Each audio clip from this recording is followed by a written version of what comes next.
حیدرآباد کے Siddharth engineering college میں ایک انجینئرنگ کا 22 سالہ طالب علم پیر کی اگل صبح اپنے ہاسٹل کے کمرے میں مردہ پایا گیا۔ رپورٹ کے مطابق طالب علم جادھو سائی تیجا کے بارے میں کہا جاتا ہے کہ اس نے مرنے سے پہلے ایک ویڈیو بنائی تھی جس میں اس نے مدد کی درخواست کی تھی اور کہا تھا کہ سینئرز اسے مار رہے ہیں اور اس سے پیسے مانگ رہے ہیں۔ طالب علم کے وکیل اور اہل خانہ رات بھر تقریباً 300 کلومیٹر کا سفر طے کرنے کے بعد ہاسٹل پہنچے اور اس کی موت کی وجوہات کی تفصیلی تحقیقات کا مطالبہ کیا۔ پولیس نے اس سلسلے میں مقدمہ درج کرتے ہوئے مختلف زاویوں سے تحقیقات میں ہے مصروف۔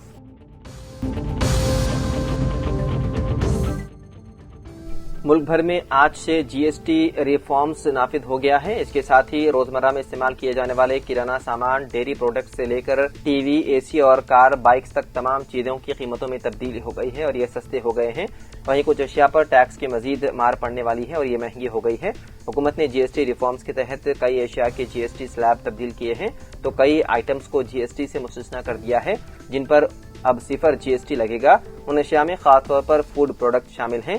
5 سے 18% تک کے سلیب میں آنے والے کئی پروڈکٹ کو جی ایس ٹی فری کر دیا گیا ہے۔ ان میں یو ایچ ٹی دودھ، چھینا، پنیر، پیزا، سبھی طرح کے بریڈ، ریڈی ٹو ایٹ روٹی، ریڈی ٹو ایٹ پراٹھا شامل ہیں۔ اس کے علاوہ بچوں کی تعلیم سے جڑے سامان میں pencil, cutter, rubber, note book, نقشے، globe, water survey chart, atlas, practice book, graph book, laboratory note book پر بھی 12% کی جگہ اب صفر جی ایس ٹی کر دیا گیا ہے۔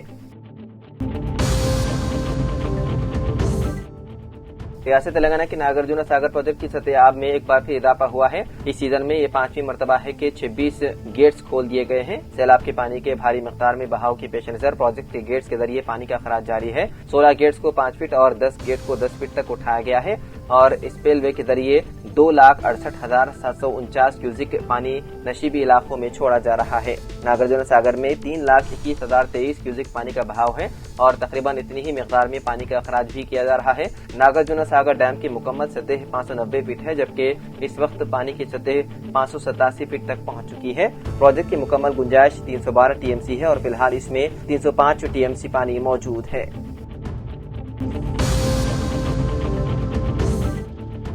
چنتا مڑکا میں منعقدہ بدکما تقریب میں سابق رکن پارلیمنٹ و بی آر ایس سربراہ کے سی آر کی دختر کویتا نے شرکت کی اور اس موقع پر جذباتی خطاب کیا۔ انہوں نے کہا کہ چنتا مڑکا گاؤں ایک تاریخی گاؤں ہے، یہاں سے ہی کے سی آر نے علیحدہ ریاست کے لیے پہل کی تھی اور اسی تحریک کی بدولت آج ہم علیحدہ تلنگانہ میں ہیں۔ چنتا مڑکا کی مٹی سے ہی ایک تحریک نے جنم لیا اور تاریخ رقم کی۔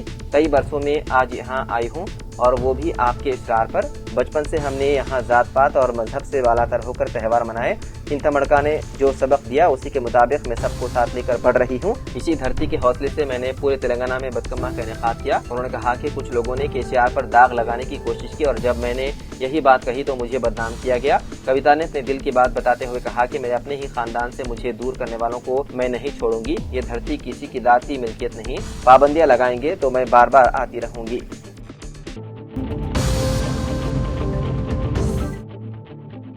تلنگانہ کے ائمہ اور مؤذنین گزشتہ 4 ماہ سے اعزازیہ سے محروم ہیں اور وقف بورڈ کے عہدیدار حکومت کی جانب سے بجٹ کے عدم اجرائی کا بہانہ بنا رہے ہیں۔ سابق بی آر ایس حکومت نے ائمہ اور مؤذنین کو ماہانہ 5,000 روپے کا اعزازیہ شروع کیا تھا اور کانگریس نے برسر اقتدار آنے پر اعزازیہ کو بڑھا کر 10,000 کرنے کا اعلان کیا تھا۔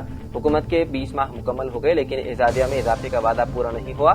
ائمہ و مؤذنین کو گرین چینل سے اعزازیہ کی رقم سرکاری ملازمین کی طرح ہر ماہ کی پہلی تاریخ کو اکاؤنٹ میں منتقل کرنے کا وعدہ کیا گیا تھا لیکن یہ محض وعدہ ہی ثابت ہوا۔ ائمہ اور مؤذنین کو 3 اور 4 ماہ تک اعزازیہ کی رقم کا انتظار کرنا پڑ رہا ہے۔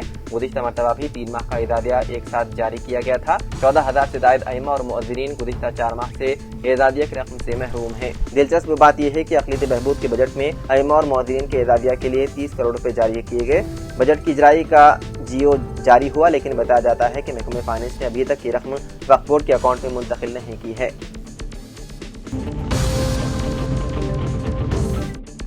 تلنگانہ ہائی کورٹ نے چارمینار کے دامن میں 23 ستمبر کو سخت شرائط کے ساتھ بدکما تہوار کی اجازت دی ہے۔ اجازت کے سلسلے میں بی جے پی سے درخواست دائر کی گئی جس پر جسٹس این وی شرون کمار نے مشروط اجازت دی۔ تاریخی چارمینار کے دامن میں مندر کے قریب 23 ستمبر کو بدکما تہوار منایا جائے گا جس میں عدالت کے احکام کے مطابق 100 خواتین شرکت کریں گی اور ان میں کسی کا بھی مجرمانہ ریکارڈ نہیں ہونا چاہیے۔ عدالت نے منتظمین کو ہدایت دی ہے کہ اس پروگرام میں اہم شخصیتوں کو مدعو نہ کریں۔